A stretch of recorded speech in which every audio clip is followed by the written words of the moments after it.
Hello everyone. Today I, Ritik, will be starting to teach you about computer science for your class 11th and 12th.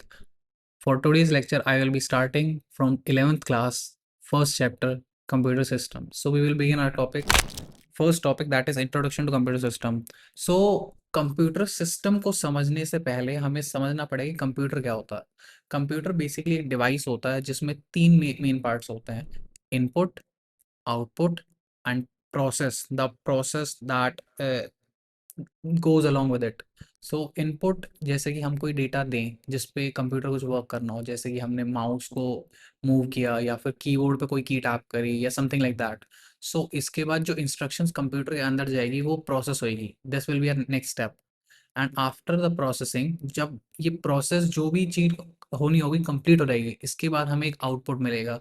जैसे कि हमने अगर mouse move किया तो cursor move हो जाएगा, हमने कोई की टैप करी तो कुछ कोई एक्शन परफॉर्म होएगा या फिर कुछ टाइप इन हो जाएगा या समथिंग लाइक दैट।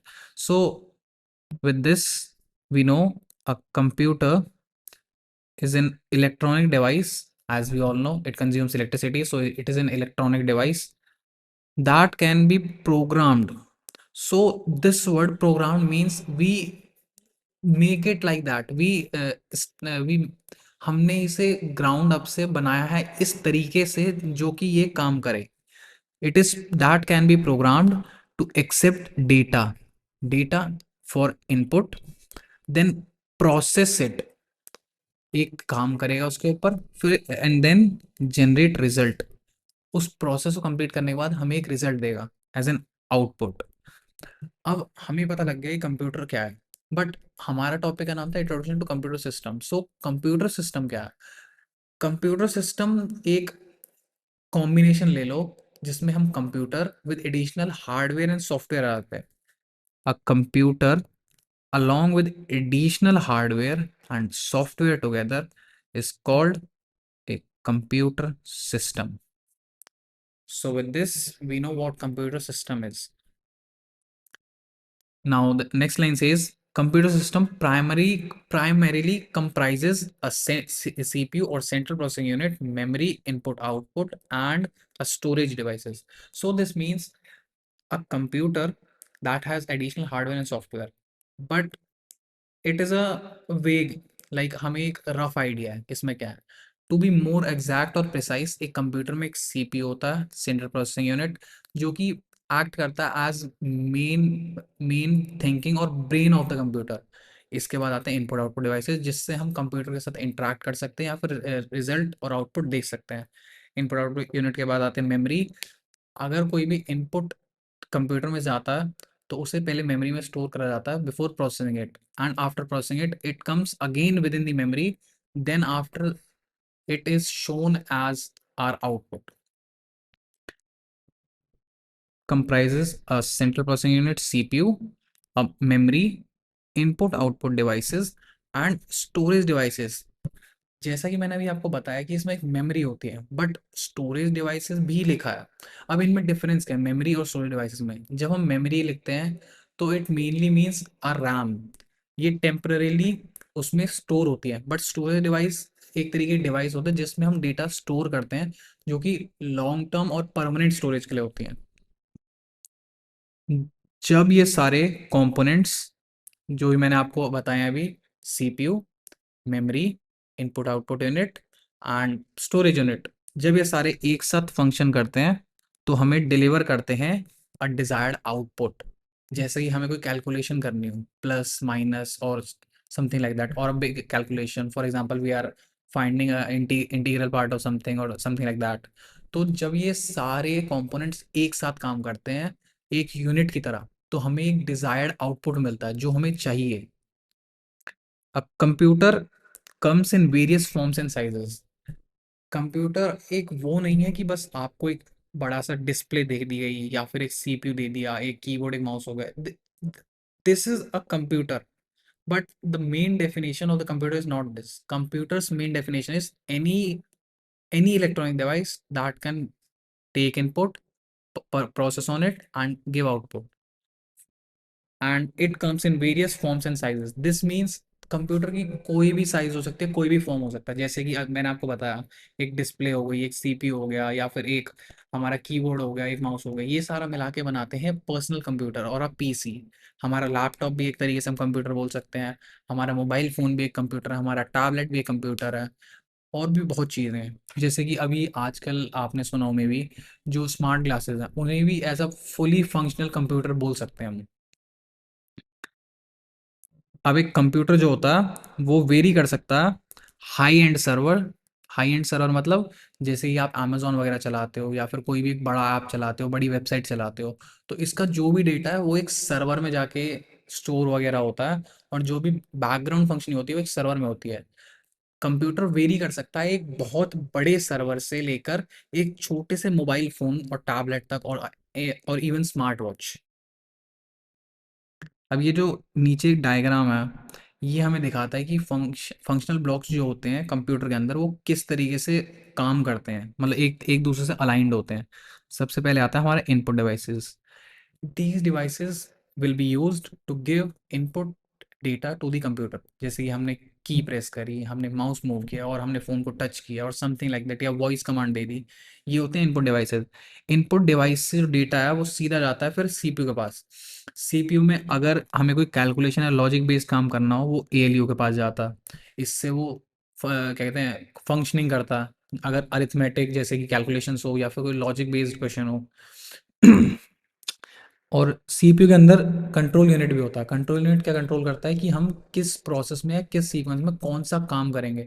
जैसे कि अगर हमें कैलकुलेशन करनी हो, let me give an example. Let's suppose we have to do a calculation like this: A multiply by B plus सी।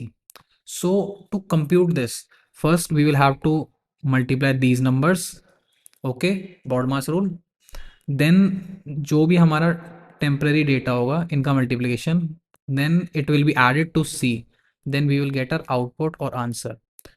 सो पहले हमें ये करना है, ये कौन कंट्रोल कर रहा है, ये सीक्वेंस कौन कंट्रोल कर रहा है, ये काम होता है सारा कंट्रोल यूनिट का। अब ये जो भी डेटा का यूज़ होता है एक सीपीयू में वो मेन मेमोरी के थ्रू फ्लो करता है। मेन मेमोरी हम लेमन वर्ड्स में और नॉर्मली मेन मेमोरी को हम बोलते हैं रैम। अब अगर हमें कोई भी डेटा वगैरह हो गया, कोई भी टाइप का डेटा है, कोई भी फाइल होगी जो हमें लॉन्ग टर्म लेवल पे सेव अप करनी है, जैसे कि हम अभी यूज़ करें, बाद में यूज़ करें, कोई भी जैसे मूवी हो गई या फिर अगर मैं कोड करूँ एक प्रोग्राम हो गया, हम उसे लॉन्ग टर्म सेव करना चाहें तो वो सेव होता है सेकेंडरी स्टोरेज डिवाइस में। अब ये सारा तो हो गया कंप्यूटर की फंक्शनिंग, कैसे काम करता है, बट हमें पता है कैसे लगेगा क्या काम हुआ। ये होता है आउटपुट डिवाइसेस की वजह से, कि जैसे ही पूरा एक फंक्शन कंप्लीट हो जाएगा वो आउटपुट डिवाइसेस में शो करेगा कि हो गया। इसके साथ हमारा ये कंप्लीट होता है components of a computer system. So for the next we will be discussing about a CPU. CPU कुछ नहीं है, CPU is just an electronic circuit. एक इलेक्ट्रॉनिक सर्किट है जो कि सारी प्रोसेसिंग होती है या फिर जो भी काम होता है वो सारा कैरी आउट करती है। इसको हम यूजुअली बोलते हैं brain of computer. As I have told you, brain of computer, brain of computer क्यों बोलते हैं इसे, क्योंकि ये सारा जो भी कंप्यूटर काम है मेनली सीपीयू ही करता है। You can also say CPU is the computer और computer is the CPU. It is not true but it is close enough. So आजकल हम कॉमनली सीपीयू को प्रोसेसर भी बोलते हैं। जैसे कि आपने फ़ोन में सुना हो कि एप्पल में कौन सा प्रोसेसर है, A16 बायोनिक और something like that, A17 pro. और जैसे कि हमारे एंड्रॉइड्स में हो गया स्नैपड्रैगन हो गया, मीडियाटेक हो गया, ये सारे प्रोसेसर्स हैं। हम सीपीयू को आजकल जो है मेनली, मतलब sorry not mainly, commonly processor की तरह भी टर्म कर देते हैं। अब जो सीपीयू है, जब हम उसे एक या एक से ज़्यादा माइक्रोचिप्स पे, माइक्रोचिप एक सेटअप होता है जिस पे हम सीपीयू को रख सकते हैं। जब हम एक या एक से ज़्यादा माइक्रोचिप्स पे एक सीपीयू को प्लेस कर देते हैं उसे हम कहते हैं इंटीग्रेटेड सर्किट्स और आईसी। ये आईसी जो है ये बनी होती है सेमीकंडक्टर मटेरियल्स की, because they conduct electricity and they are quite resistant to it also. अब जो कंप्यूटर में जो भी इंस्ट्रक्शन या डेटा होता है, जैसे कि हमने इंस्ट्रक्शन, कोई हमें काम करना हो, मल्टीप्लिकेशन कर रही हो, ये हमारा इंस्ट्रक्शन है, या फिर डेटा हो जैसे कि एक्चुअल डेटा, किस डेटा पे वो कैलकुलेशंस परफॉर्म करनी है, जो भी ये होता है ये हम देते हैं थ्रू प्रोग्राम्स। हम एक प्रोग्राम लिख देते हैं कि इसमें ये करना है, इसमें ये करना है, समथिंग लाइक दैट। कंप्यूटर जब ये प्रोग्राम को फेच करता है और डेटा को फेच करता है फ्रॉम मेमोरी, प्रोग्राम और डेटा को फेच करता है from the memory and performs arithmetic and logic operations as per given by the instructions. जो हम इंस्ट्रक्शन देंगे हमें किस टाइप से करनी है कैलकुलेशंस, जब ये पूरा इंस्ट्रक्शन के थ्रू ये कैलकुलेशंस करेगा और इसे स्टोर कर देगा। ये पूरा फंक्शनिंग होती है एक सीपीयू की। सीपीयू पहले फेच करेगा प्रोग्राम और डेटा फ्रॉम द मेमोरी, फिर वो कैलकुलेशन बेस जो फंक्शनिंग है वो करेगा। उसके बाद उन इंस्ट्रक्शन को स्टोर करेगा, नॉट इंस्ट्रक्शन, वो डेटा जो कंप्लीट हो चुका आफ्टर प्रोसेसिंग वो स्टोर करेगा मेमोरी में। ये पूरी फंक्शनिंग होती है सीपीयू की। जब सीपीयू एक सीपीयू जब डेटा को स्टोर करता है या फिर इंस्ट्रक्शन को स्टोर करता है, तो ये स्टोर डायरेक्टली रैम में नहीं करता, क्योंकि सीपीयू की जो स्पीड होती है वो आजकल के जो सीपीयूज हैं बिलियंस टाइम पर सेकंड, लाइक एक सेकंड में वो बिलियन टाइम परफॉर्म कर सकता है। ये बहुत हाई स्पीड है, हमारी रैम इतनी फास्ट नहीं है। इसी वजह से हमें एक नई टाइप की मेमोरी इंट्रोड्यूस करनी पड़ेगी जिन्हें कहते हैं register. Register are quite fast, way more fast than RAM.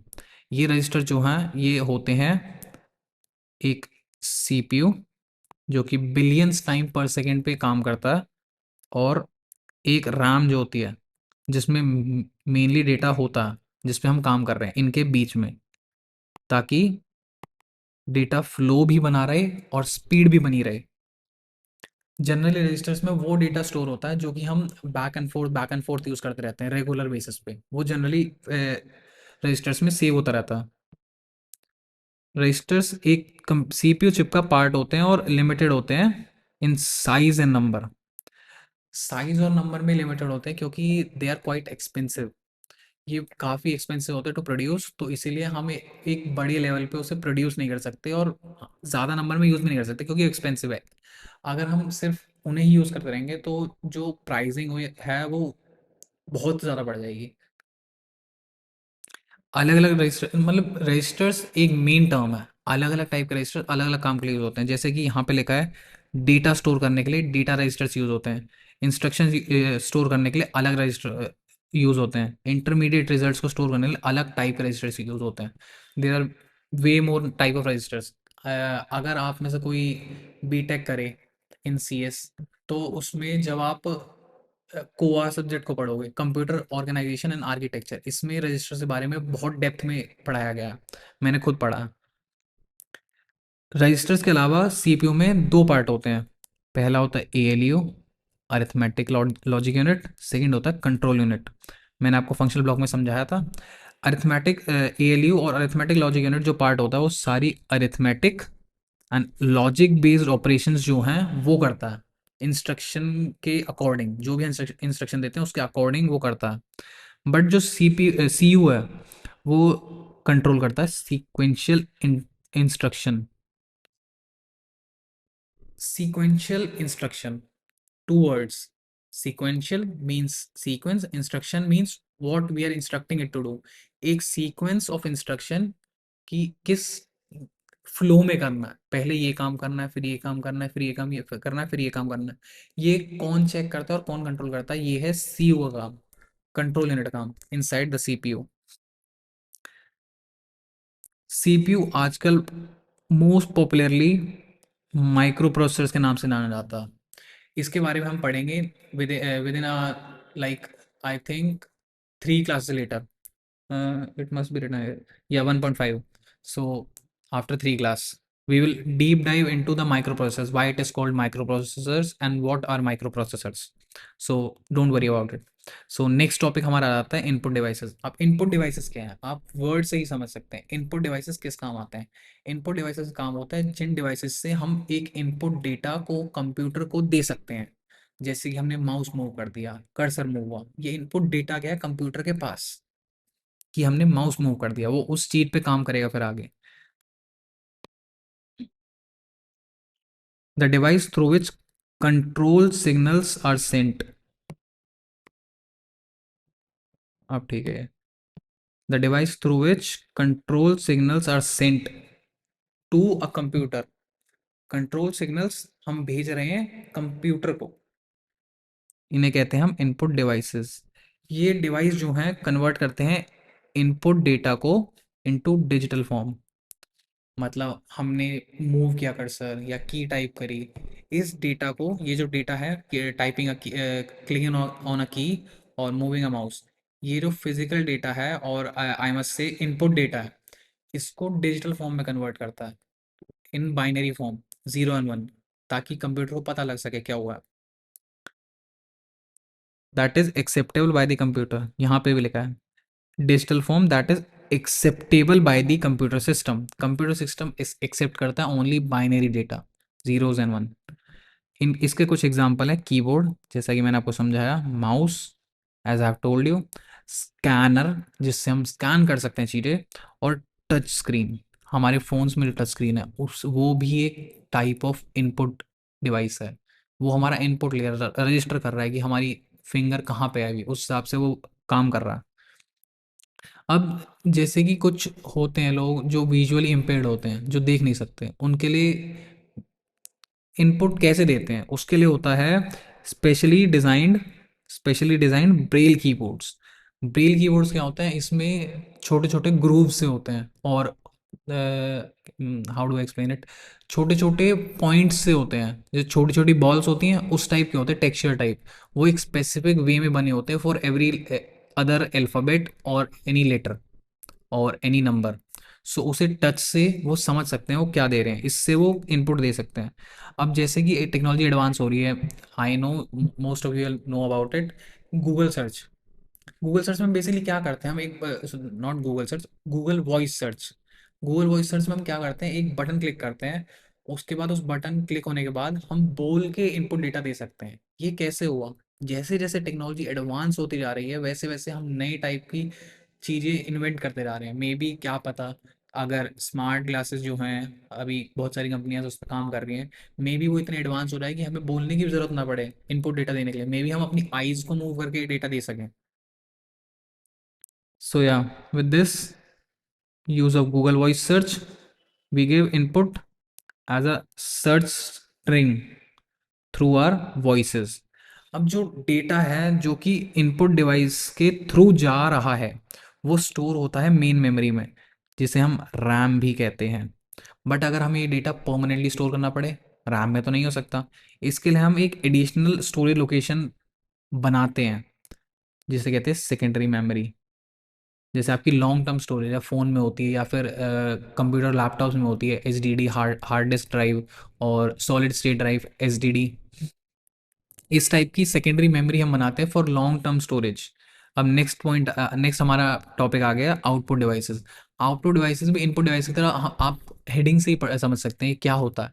Output devices are devices जिससे हम फिजिकली देख सकते हैं आउटपुट, या the device that receives data from a computer. Computer से वो डेटा रिसीव करेगा in the form of binary, 0s and 1, और उस डेटा को कन्वर्ट कर देगा ह्यूमन अंडरस्टैंडेबल फॉर्म में, जैसे कि हम डिस्प्ले के थ्रू देख सकें, थ्रू आवर आइज, या फिर हम फिजिकल प्रोडक्शन से देख सकें। फिजिकल प्रोडक्शन का मतलब हम किसी प्रिंटर से प्रिंट करवा लें, वो फिजिकली देख सकते हैं हम छू के, अलग अलग, इन्हें कहते हैं आउटपुट डिवाइसेस। ये कन्वर्ट करता है डिजिटल इन्फॉर्मेशन मतलब बाइनरी लैंग्वेज। कंप्यूटर जो 0s and 1 में स्टोर करता है वो हो गया डिजिटल इन्फॉर्मेशन। ये कन्वर्ट करता है डिजिटल इन्फॉर्मेशन को into into human understandable form, जो आप और मैं समझ सकते हैं। जैसे कि हम डिस्प्ले पे कुछ देख के, अपनी आईज से देख के समझ सकते हैं, या फिर प्रिंटर से प्रिंट करवा के हम देख सकते हैं फिजिकली। इसके एग्जांपल आगे मॉनिटर, जिससे हम आपको देख सकते हैं, projector again we can see with our eyes, headphones जिससे हम आउटपुट थ्रू आवर ईयर्स सुन के देख सकते हैं, स्पीकर ऑल्सो वॉइस, प्रिंटर हम एक प्रिंट करवा के देख सकते हैं, और अलग अलग तरह के। अब जैसे कि हमने इनपुट डिवाइसेस के बारे में टाइम पे सुना था, ब्रेल कीबोर्ड, ऐसे ही एक ब्रेल डिस्प्ले मॉनिटर भी होता है जो कि विजुअली चैलेंज पर्सन्स के लिए होता है, ब्रेल डिस्प्ले मॉनिटर, जो कि उन्हें हेल्प करता है देखने में। अब जो कंप्यूटर है वो मेनली मोस्ट कॉमनली मतलब यूज होता है टू गेट, अब जो प्रिंट कट अब जो प्रिंटर है वो मोस्ट कॉमनली यूज डिवाइस है जिससे हम फिजिकल और हार्ड कॉपी फॉर्म में आउटपुट ले सकते हैं। अब मेनली तीन टाइप के प्रिंटर होते हैं, inkjet, laser jet and dot matrix. But आजकल मे भी आपने क्लिप्स वगैरह कुछ देखी हो या फिर आपको आइडिया हो, तो एक नई टाइप का प्रिंटर भी हम यूज़ कर रहे हैं आजकल, बहुत फेमस हो रहा है, 3D प्रिंटर। इसमें हम कंप्यूटर के अंदर 3D डिज़ाइन क्रिएट करते हैं, जिसको जब हम 3D प्रिंटर को देते हैं वो एक फिजिकल 3D स्ट्रक्चर में उसे प्रिंट कर देता है। Called 3D printer which is use to build physical replica. वो एक एग्जैक्ट रेप्लिका बना रहा है जो कि हमने 3D डिज़ाइन में दिया है, digital 3D design. 3D design like हम 3D में उसे ड्रॉ कर रहे हैं, एंड डिजिटल बिकॉज हम उस डिज़ाइन को एक कंप्यूटर के अंदर बना रहे हैं। अब ये जो कंप्यूटर है आजकल ये बहुत जगह यूज़ हो रहे हैं, जैसे कि मैन्युफैक्चरिंग यूनिट्स में किसी भी प्रोडक्ट का प्रोटोटाइप क्रिएट करने के लिए। जैसे कि हमें कोई लेट मी गिव एग्जांपल, जैसे हम बाइक बना रहे हैं, ओके। तो हमें बाइक का समझ लो, हमें कुछ क्लच में कुछ चेंज करना है, तो हमने क्लच एक डिफरेंट काइंड ऑफ डिज़ाइन का हम चाह रहे हैं, बट हम किसी को अपना प्रोडक्ट ऐसे दिखा तो नहीं सकते, इट्स वेरी कॉस्टली कि हम पूरा क्रिएट करें।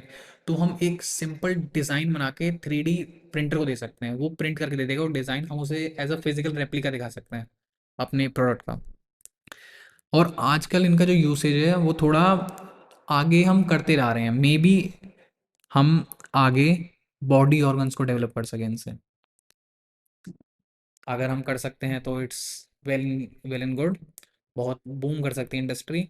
But yeah this is also a kind of thing we are getting into. So yeah, so today's class we learned about what is computer system and what parts of computer system do work together to make it something functional. So, with the next class, I will be discussing the next topic for this chapter, that is evolution of computer system। कि computer जो है वो कहाँ से evolve हुआ है जो कि हमें आज एक इतना एफिशिएंट, इतना स्मार्ट चीज बन के मिली है। सो या, thank you all for today.